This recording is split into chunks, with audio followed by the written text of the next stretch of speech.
ذکر اللہ کے واقعات۔ الحمدللہ رب العالمین والصلاة والسلام علی خاتم النبیین، اما بعد فاعوذ باللہ من الشیطان الرجیم، بسم اللہ الرحمن الرحیم۔ ذکر اللہ کے واقعات۔ دعائے عطار، یا رب کریم جو کوئی 16 صفحات کا رسالہ ذکر اللہ کے واقعات پڑھ یا سن لے، اسے دونوں جہاں میں سکون اور چین عطا فرما کر ماں باپ اور خاندان سمیت جنت الفردوس میں بے حساب داخلہ نصیب فرما، آمین بجاہ خاتم النبیین صلی اللہ علیہ وآلہ وسلم۔ درود شریف کی فضیلت۔ فرمان آخری نبی صلی اللہ علیہ وآلہ وسلم، جس نے شوق و محبت کی وجہ سے دن اور رات میں مجھ پر 3 مرتبہ درود پاک پڑھا، اللہ پاک پر حق ہے کہ وہ اس کے اس دن اور اس رات کے گناہ بخش دے۔ صلو علی الحبیب صلی اللہ علی محمد۔ سیدنا جنید بغدادی اور پرندہ۔ مشہور ولی اللہ حضرت جنید بغدادی رحمت اللہ علیہ کی خدمت میں کسی نے ایک پرندہ تحفتاً پیش کیا۔ آپ نے اس کو اپنے پاس رکھا لیکن جلد ہی آزاد کر دیا۔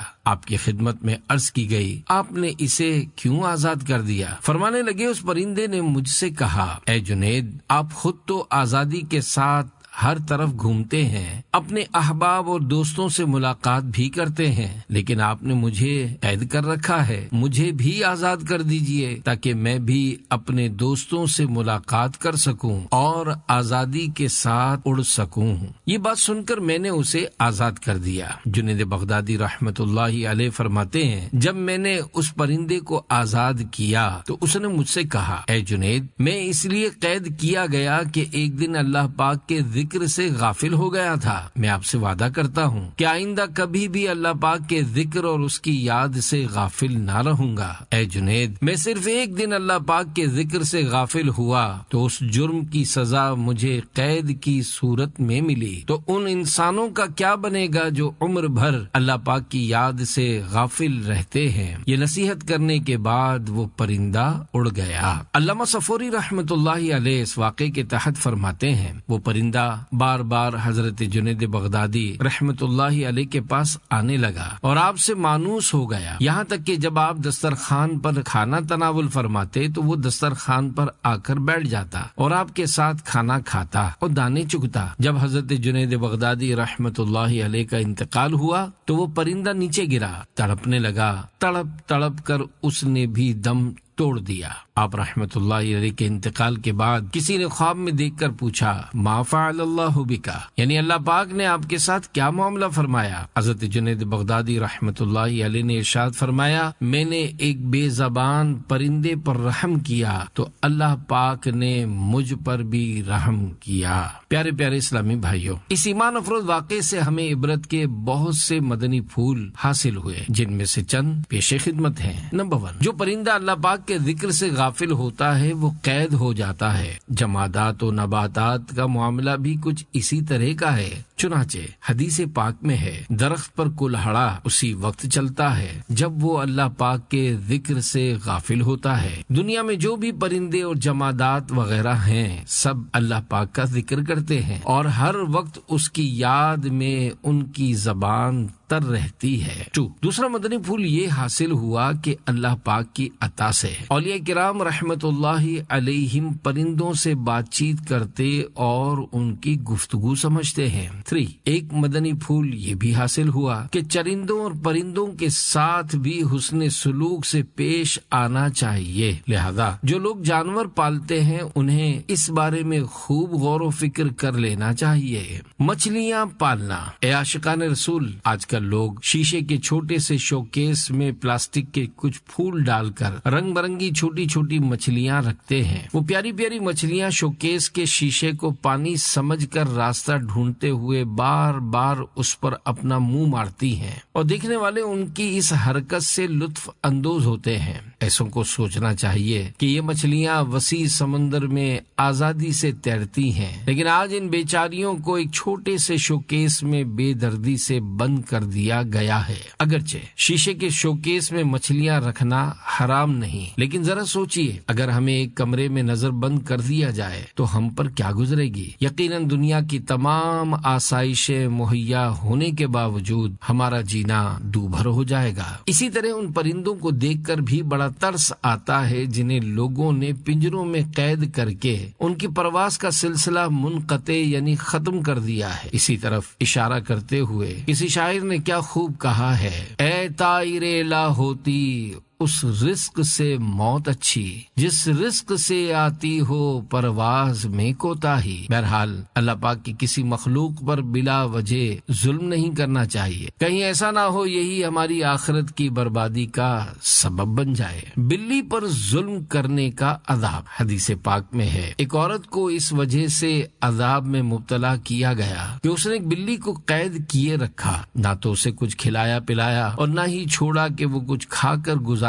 کر لیتی، یہاں تک کہ وہ مر گئی۔ پرندوں کو تکلیف نہ پہنچے۔ پیارے پیارے اسلامی بھائیوں، اگرچہ پرندے پالنا ناجائز و حرام نہیں، لیکن اگر کوئی پالتا ہے تو وہ ان کے لیے غذاؤں کا ذخیرہ رکھے تاکہ وہ کھاتے پیتے رہیں اور انہیں کسی قسم کی تکلیف نہ پہنچنے پائے۔ جہاں تک شیشے کے شوکیس میں مچھلیاں پالنے کا تعلق ہے تو یہ شوق کے علاوہ کچھ نہیں۔ غور کیجئے قید میں ان بیچاریوں پر کیا گزرتی ہوگی۔ یہ کھلے پانی میں بالکل آزاد ہوتی ہیں، جہاں چاہتی ہیں جاتی ہیں۔ آپ نے دیکھا ہوگا کہ یہ چھوٹی چھوٹی مچھلیاں بار بار شیشے پر اپنا منہ مارتی ہیں، کیونکہ شیشہ ٹرانسپیرنٹ یعنی پانی کی طرح ہوتا ہے۔ جیسے یہ پانی گمان کرتی ہیں، اس طرح بار بار شیشے سے منہ ٹکرانے کے سبب انہیں جو تکلیف ہوتی ہوگی اسے کوئی احساس رکھنے والا ہی سمجھ سکتا ہے۔ بعض لوگ بہت حساس ہوتے ہیں، جیسا کہ ایک واقعہ بیان کیا جاتا ہے کہ پیٹھ پر کوڑے کا نشان۔ ایک شخص نے اپنے گھوڑے کو زور سے کوڑا مارا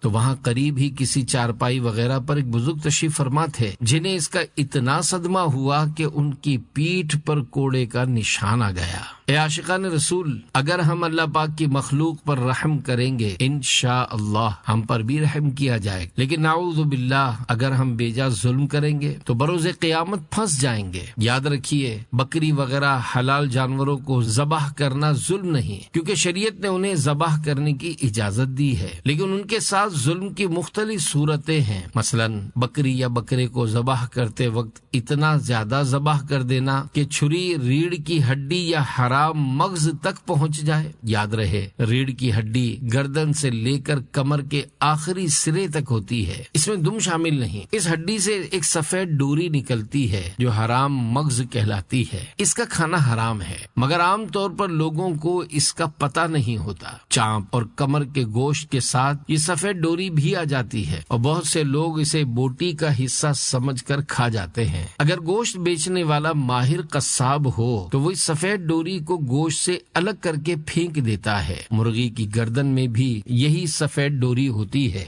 جو کہ حرام مغز ہے، لہذا اسے بھی نہیں کھانا چاہیے۔ بلا وجہ تکلیف پہنچانا ظلم ہے۔ جانور ذبح کرتے وقت حرام مغز تک چھری پہنچانا بلا وجہ کی تکلیف ہے، کیونکہ ذبح میں 4 رگیں کاٹنی ہوتی ہیں اور ذبح کرتے وقت اگر 3 رگیں یا چاروں کا اکثر حصہ کٹ جائے تب بھی ذبیحہ حلال ہو جائے گا۔ بکرے پر ظلم کا انداز، بعض قصابوں کو دیکھا گیا ہے خصوصاً قربانی کے دنوں میں کہ وہ جلد بازی میں بکرے کی گردن پر چھری پھیرتے ہیں اور پھر اس کا تھوڑا سا سر کاٹ کر ایک دم جھٹکے سے اس کی گردن چٹک دیتے ہیں، حالانکہ ابھی اس میں کچھ جان باقی ہوتی ہے۔ اگر ان ظالموں کو سمجھایا جائے تو اپنی غلطی ماننے کے بجائے الٹا لڑائی جھگڑے پر اتر آتے ہیں۔ ایسوں کو سوچنا چاہیے کہ اگر ان کی گردن اس طرح توڑی جائے تو ان کا کیا حال ہوگا۔ دیکھیے بے زبان جانور جو نہ کسی کا کچھ بگاڑ سکتا ہے اور نہ ہی کسی سے فریاد کر سکتا ہے، اس کے ساتھ اس طرح کا ظلم بھرا انداز اختیار کرنا کتنا بڑا جرم ہے۔ گائے پر ظلم کا انداز۔ اسی طرح بعض ظالم قصاب گائے ذبح کرتے وقت گردن کی کھال چیرتے ہوئے چھری گھونپ کر اس کے دل کی رگیں کاٹ ڈالتے ہیں۔ ذرا سوچئے، بے زبان گائے جس کی ٹانگیں بندھی ہوئی ہوتی ہیں، گرانے کے بعد کئی لوگوں نے جسے پکڑا ہوا ہوتا ہے اور پھر بیچاری کی زندہ حالت میں کھال ادھیڑنا، چھری گھما کر اس کے دل کی رگیں کاٹنا اور پھر ہاتھ میں چھری لیے ہوئے بہادروں کی طرح اس کے پاس کھڑے ہونا جیسے کوئی بہت بڑا قلعہ فتح کر لیا ہو۔ ذبح کرنے کا یہ انداز یقیناً جانور پر ظلم اور اسے بلا وجہ تکلیف پہنچانا ہے۔ جن لوگوں کے سینوں میں شفقت بھرا دل ہوتا ہے ان کے لیے یہ بڑا تکلیف دہ کام ہے۔ اے عاشقان رسول، اپنے یہاں اور جہاں آپ کی بات سنی جاتی ہو وہاں قربانی کے موقع پر اس طرح کے ظلم کو روکیے۔ یاد رکھیے، جب جانوروں کے معاملے میں ہمارا دل ہمدرد اور شفقت بھرا ہوگا تو انشاءاللہ ہمیں ثواب بھی ملے گا اور معاشرے کی اصلاح میں مدد بھی حاصل ہوگی۔ کہ جب ہم جانوروں پر شفقت کرتے ہیں تو انسانوں پر بدرجہ اولا شفقت کرنی چاہیے۔ پیارے پیارے اسلامی بھائیوں، آپ نے بیان کی ابتدا میں سنا کہ حضرت جنید بغدادی رحمت اللہ علیہ کو ایک ایسا پرندہ تحفے میں پیش کیا گیا جو اللہ پاک کے ذکر سے غافل ہونے کے سبب قید ہوا تھا۔ اسی طرح کا مزید ایک اور دلچسپ واقعہ پیش خدمت ہے۔ یاد الہی سے غافل مچھلیاں۔ ایک بزرگ اپنی ننھی منی بچی ساتھ لیے دریا کے کنارے آئے اور مچھلیاں پکڑنے لگے۔ وہ مچھلیاں پکڑ کر اپنی بچی کو دیتے تاکہ انہیں ٹوکری میں جمع کرتی رہے۔ کافی دیر بعد جب وہ بزرگ شکار سے فارغ ہوئے تو دیکھا ٹوکری خالی تھی۔ انہوں نے بچی سے پوچھا مچھلیاں کہاں گئیں؟ جواب دیا، ابا جان، آپ نے بتایا تھا کہ ماہی گیر کے جال میں وہی مچھلی پھنستی ہے جو اللہ پاک کی یاد سے غافل ہوتی ہے، لہذا آپ جو مچھلی پکڑ کر مجھے دیتے تو میں یہ سمجھ کر کہ شاید یہ وہی مچھلی ہوگی جو اللہ پاک کی یاد سے غافل ہو گئی ہوگی، اس مچھلی کا منہ پکڑتی اور اسے یہ کہہ کر دریا میں چھوڑ دیتی کہ دیکھ تو اللہ پاک کے ذکر سے غافل ہوئی تو ہمارے جال میں پھنس گئی۔ اب میں تجھے مہلت دیتی ہوں، آئندہ اللہ پاک کی یاد سے غافل مت ہونا۔ اس کے ساتھ ساتھ میرے ذہن میں یہ بات بھی آئی کہ کہیں ایسا نہ ہو کہ ان غافل مچھلیوں کو کھا کر ہم بھی اللہ پاک کی یاد سے غافل ہو جائیں۔ اس واقعے سے کوئی یہ نہ سمجھے کہ مچھلی کھانا حرام ہے۔ یاد رکھیے، مچھلی حلال ہے، صرف وہ مچھلی حرام ہے جو پانی میں قدرتی موت مر کر الٹی تیر جائے۔ کیکڑے کا شرعی حکم۔ اے عاشقان رسول، یہ اصول ذہن نشین کر لیجئے کہ مچھلی کے علاوہ پانی کا ہر جانور حرام ہے۔ کیکڑا کھانا حرام ہے کیونکہ یہ مچھلی نہیں بلکہ پانی میں رہنے والا ایک جانور ہے۔ جھینگا کھانا کیسا؟ جھینگے کے بارے میں علماء کرام کا اختلاف ہے۔ بعض علماء کہتے ہیں جھینگا مچھلی ہے، بعض کہتے ہیں جھینگا مچھلی نہیں۔ میرے آقا اعلی حضرت امام اہل سنت مولانا شاہ امام احمد رضا خان رحمت اللہ علیہ فرماتے ہیں جھینگا کھانا خلاف اولا ہے، یعنی بہتر یہ ہے کہ نہ کھایا جائے۔ حضرت علامہ مولانا مفتی محمد امجد علی اعظمی رحمت اللہ علیہ فرماتے ہیں جھینگے کے متعلق اختلاف ہے کہ یہ مچھلی ہے یا نہیں، اسی بنا پر اس کی حلت و حرمت یعنی اس کے حلال و حرام ہونے میں بھی اختلاف ہے۔ بظاہر اس کی صورت مچھلی کسی نہیں معلوم ہوتی بلکہ ایک قسم کا کیڑا معلوم ہوتا ہے، لہذا اس سے بچنا ہی چاہیے۔ پیارے پیارے اسلامی بھائیوں، پرندے ہوں یا کوئی اور زندہ چیز، سب اللہ پاک کی تسبیح کرتے اور اس کی یاد میں مگن رہتے ہیں، جیسا کہ پارہ 15 سورہ بنی اسرائیل کی آیت نمبر 44 میں ارشاد باری تعالی ہے وَإِن مِّن شَيْءٍ إِلَّا يُسَبِّحُ بِحَمْدِهِ۔ ترجمہ کنز ایمان۔ اور کوئی چیز نہیں جو اسے سراہتی یعنی تعریف کرتی ہوئی اس کی پاکی نہ بولے۔ اس آیت مبارکہ کے تحت مولانا سید محمد نعیم الدین مراد آبادی رحمت اللہ علیہ ارشاد فرماتے ہیں حضرت عبداللہ بن عباس رضی اللہ عنہما نے فرمایا ہر زندہ چیز اللہ کی تسبیح کرتی ہے اور ہر چیز کی تسبیح اس کی حسب حیثیت ہے۔ صدر الافاضل رحمت اللہ علیہ مزید فرماتے ہیں مفسرین نے کہا ہے کہ دروازہ کھولنے کی آواز اور چھت کا چٹکنا یہ بھی تسبیح کرتا ہے، اور ان سب کی تسبیح سبحان اللہ و بحمدہ ہے۔ اے عاشقان رسول، پرندے اور چرندے سب اپنی اپنی بولیوں میں اللہ پاک کی تسبیح بیان کرتے ہیں۔ جنگل میں میرے سوا ذکر کرنے والا کوئی نہیں۔ حضرت سیدنا موسیٰ علیہ السلام ایک جنگل سے اللہ پاک کا ذکر کرتے ہوئے گزر رہے تھے کہ اچانک دل میں خیال آیا کہ شاید اس جنگل میں میرے سوا کوئی اللہ پاک کا ذکر کرنے والا نہ ہوگا۔ اللہ پاک نے تمام پرندوں، درندوں اور چرندوں کو حکم دیا کہ سب اپنے اپنے ذکر کی آواز بلند کریں۔ اب ہر طرف سے پرندوں، درندوں اور چرندوں کے ذکر کی آوازیں بلند ہونے لگیں۔ سیدنا موسیٰ علیہ السلام فوراً اس معاملے کو سمجھ گئے اور سجدے میں جا کر اللہ پاک سے معافی چاہتے ہوئے عرض گزار ہوئے، اے اللہ، کیا زمین کے نیچے بھی تیرا ذکر ہو رہا ہے؟ اللہ پاک نے ارشاد فرمایا، اضرب بعصا علی الارض، یعنی عصا، لاٹھی زمین پر مارو۔ سیدنا موسیٰ علیہ السلام نے زمین پر اپنا عصا مارا تو زمین پھٹ گئی اور اس میں سے جوش مارتا ہوا پانی نظر آنے لگا۔ پھر حکم ہوا کہ اس پر بھی عصا مارو۔ آپ علیہ السلام نے اس پر عصا مارا تو پانی کا سینہ چاک ہوا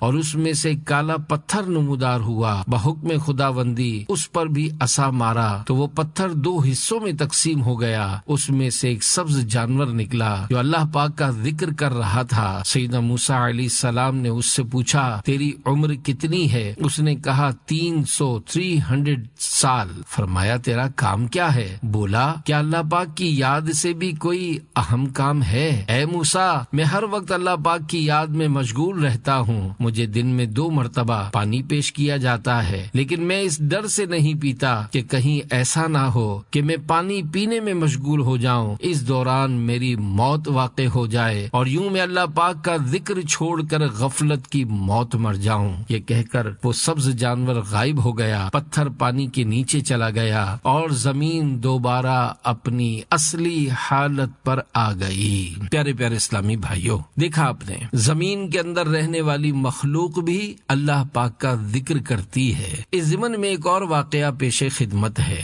چنانچہ اس کیڑے کو کس لیے پیدا کیا گیا ہوگا؟ حضرت امام محمد بن محمد غزالی رحمت اللہ علیہ نقل کرتے ہیں کہ اللہ پاک کے نبی حضرت داؤد علیہ السلام اپنے مبارک مکان میں زبور شریف کی تلاوت کر رہے تھے کہ مٹی سے ایک سرخ کیڑا نمودار ہوا۔ آپ کے دل میں خیال آیا کہ نہ جانے اس کیڑے کو کس لیے پیدا کیا گیا ہوگا۔ بحکم خداوندی وہ کیڑا اللہ کے نبی حضرت سیدنا داؤد علیہ السلام سے مخاطب ہو کر کہنے لگا، اے اللہ کے نبی، مجھ پر جب دن کا وقت آتا ہے تو اللہ پاک نے میرے دل میں یہ بات ڈالی ہوئی ہے کہ میں دن کے وقت روزانہ 1000 مرتبہ سبحان اللہ والحمد للہ ولا الہ الا اللہ واللہ اکبر پڑھوں۔ اے اللہ کے نبی، میری رات اس طرح گزرتی ہے کہ اللہ پاک کی عنایت اور اس کے حکم سے میں ہر رات 1000 مرتبہ یہ درود پاک اللہم صلی علی محمد النبی الامی وعلی آلہ وصحبہ وسلم پڑھتا ہوں۔ اب آپ ارشاد فرمائیے کہ میں آپ سے کیا استفادہ کروں اور کیا فیض حاصل کروں؟ کیڑے کی گفتگو سن کر سیدنا داؤد علیہ السلام نے اللہ پاک سے ڈر کر توبہ کی اور اسی پر بھروسہ کیا۔ اے عاشقان رسول، اس سرخ کیڑے نے تو ہمیں جھنجھوڑ کر رکھ دیا ہے کہ وہ دن کے وقت روزانہ 1000 مرتبہ سبحان اللہ والحمد للہ ولا الہ الا اللہ واللہ اکبر اور رات کے وقت 1000 بار درود شریف پڑھتا ہے، جبکہ ہماری حالت یہ ہے کہ ہم روزانہ 1000 مرتبہ تو کیا 100 مرتبہ بھی درود شریف نہیں پڑھ پاتے۔ اگر ہمیں کوئی فضول بیٹھک یا گپ شپ کا ماحول مل جائے تو گھنٹوں تک بوریت نہ ہو اور لوگوں کا خوب مذاق اڑاتے ہیں۔ لطیفوں یعنی چٹکلوں کے لیے ہمارے پاس بہت سارا وقت ہے۔ اگر ہمیں ٹی وی میسر آئے تو 3 گھنٹے فلمیں ڈرامے دیکھتے ہیں اور ریموٹ کے ذریعے مختلف چینلز بدل کر نئے ڈرامے ڈھونڈتے رہتے ہیں۔ اگر گانے باجے سننے کا موقع ملے تو بغیر کسی بوریت کے گھنٹوں سنتے رہتے ہیں، حالانکہ گانے سننے پر شدید قسم کی وعیدیں ہیں۔ اللہ پاک کے آخری نبی صلی اللہ علیہ وآلہ وسلم کا ارشاد ہے، مجھے آلات موسیقی کو توڑنے کے لیے لیے بھیجا گیا ہے۔ گپ شپ کی محافل اور جھوٹ۔ گپ شپ کی محافل میں لوگوں کو ہنسانے کے لیے خوب جھوٹ بولا جاتا ہے، حالانکہ حدیث پاک میں ہے ہلاکت ہے اس کے لیے جو لوگوں کو ہنسانے کے لیے جھوٹ بولتا ہے۔ بدقسمتی سے آج کل بہت سے لوگ جھوٹ کی آفت میں مبتلا نظر آتے ہیں۔ یاد رہے، صرف ہنسانے کے لیے ہی جھوٹ نہیں بولا جاتا، دیگر معاملات میں بھی خوب جھوٹ بولا جاتا ہے۔ اب تو یہ حالت ہو گئی ہے کہ جھوٹ بولنے میں کسی قسم کی کوئی عار یا شرم محسوس نہیں کی جاتی۔ جھوٹ بولنے کو ایک فن سمجھا جانے لگا ہے۔ فی زمانہ جو کسی گاہک کو جھوٹ بول کر، چکنی چپڑی باتیں سنا کر اور ہیرا پھیری کر کے سودا بیچ دے، اسے کامیاب سیلز مین سمجھا جاتا ہے۔ اگر کوئی بیچارہ سچ بول کر تجارت کرے اور مال میں موجود عیب کو ظاہر کر کے بیچے تو لوگ اسے بے وقوف سمجھتے اور اس کا مذاق اڑاتے ہیں۔ نعوذ باللہ۔ آج کل لوگوں نے یہ ذہن بنا لیا ہے کہ جھوٹ بولے بغیر گزارا نہیں ہے۔ 2 مچھلیاں پکڑنے والوں کا واقعہ۔ گزشتہ زمانے میں ایک مومن اور ایک کافر مچھلی کا شکار کرنے نکلے۔ کافر اپنے جھوٹے معبودوں کا نام لے کر خوب مچھلیاں پکڑتا رہا اور مچھلیوں کا ڈھیر لگ گیا۔ مومن اللہ کا نام لے کر جال پھینکتا رہا لیکن ہاتھ کچھ نہ آیا۔ شام کو صرف ایک مچھلی پھنسی، وہ بھی تڑپی، اچھلی اور پھدک کر پانی میں جا پڑی۔ مومن پلٹا تو خالی ہاتھ تھا اور کافر ٹوکری بھر کر لوٹا۔ مومن پر مامور یعنی مقرر کردہ فرشتہ افسوس کرنے لگا۔ اللہ پاک نے اس فرشتے کو جنت میں مومن کا محل اور عالی شان مقام دکھایا تو وہ فرشتہ بے اختیار پکار اٹھا، خدا کی قسم، اس عظیم الشان محل میں داخلے کے بعد اس مسلمان مچھیرے کو مچھلیوں کے شکار میں ناکامی والی مصیبت کی بالکل ہی پرواہ نہ ہوگی۔ اور جب اللہ پاک نے فرشتے کو جہنم میں کافر کا ٹھکانہ دکھایا تو وہ بولا، خدا کی قسم، اس عذاب کے مقام پر جب یہ پہنچے گا تو اسے ڈھیر ساری مچھلیاں ہاتھ آنے والی دنیا کی عارضی خوشی کوئی فائدہ نہ دے گی۔ گاہک ٹوٹتا ہے تو ٹوٹ جائے۔ پیارے پیارے اسلامی بھائیوں، اگر بالفرض سچ بولنے کی وجہ سے گاہک ٹوٹتا ہے تو ٹوٹ جائے، مگر اللہ پاک اور اس کے پیارے حبیب صلی اللہ علیہ وآلہ وسلم سے ہمارا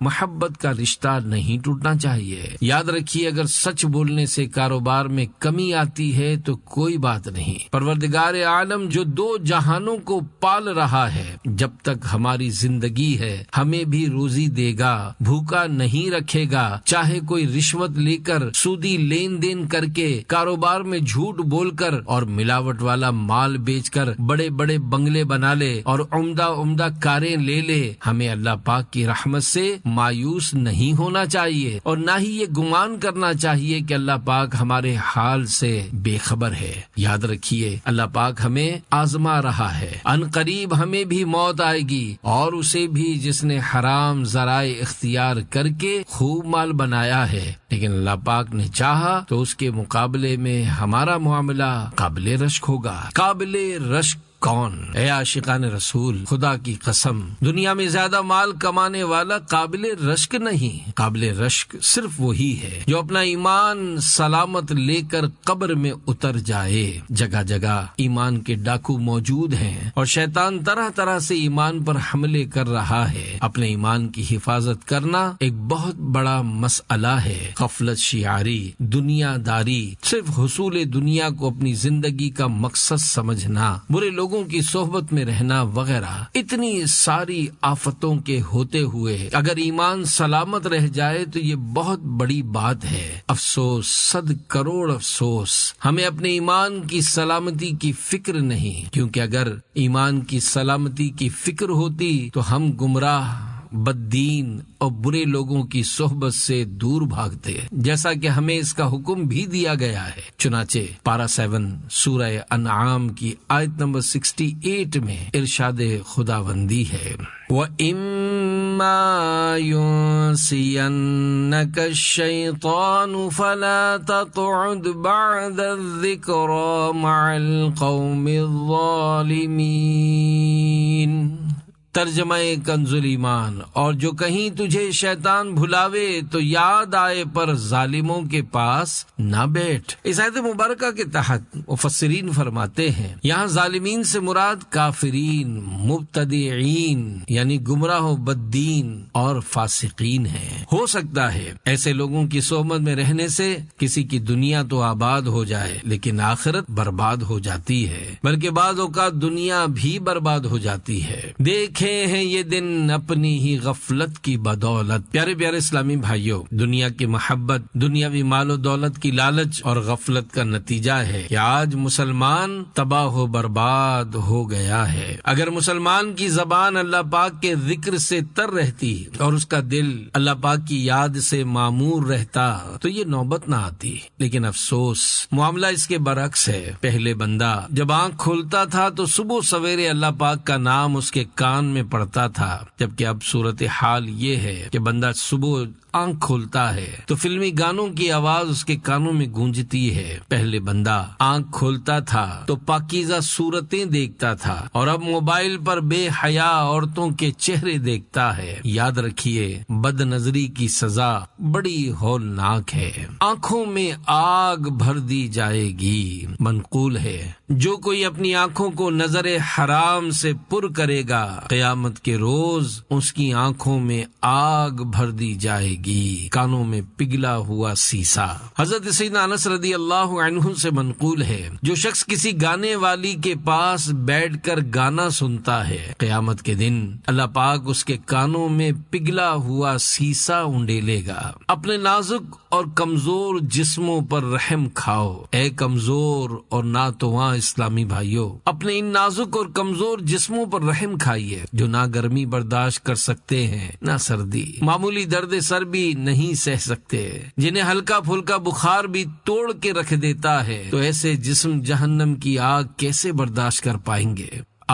معمولی کیڑا کپڑوں میں گھس جائے تو تڑپا کے رکھ دیتا ہے، چونٹی کاٹ لے تو بندہ اچھل جاتا ہے، تو پھر سانپ اور بچھو کے ڈنگ کیسے برداشت کر پائے گا؟ یقیناً برداشت نہ کر پائے گا۔ لہذا اللہ پاک کی رحمت کے دروازے کھلے ہیں، ہم سب کو مل کر اس کی بارگاہ میں توبہ کرنی چاہیے اور اسی سے خیر کی توفیق طلب کرنی چاہیے۔ یاد رکھیے، اللہ پاک رحم و کرم اور فضل فرمانے والا ہے، اور وہ سائل کو اس کی طلب سے بہت زیادہ دیتا ہے۔ ہم تو مائل بکرم ہیں، کوئی سائل ہی نہیں، راہ دکھلائیں کسے، راہ روے منزل ہی نہیں۔ اللہ پاک ہم سب کو اپنی یاد اور اپنے ذکر کی توفیق بخشے، ہم سب کے دلوں سے غفلت کا میل اور زنگ دور کر کے اپنی اور اپنے محبوب کریم صلی اللہ علیہ وآلہ وسلم کی یاد سے ہمارے دلوں کو آئینہ بنا دے، آمین۔ بجاہ خاتم النبیین صلی اللہ علیہ وآلہ وسلم، صلو علی الحبیب صلی اللہ علی محمد۔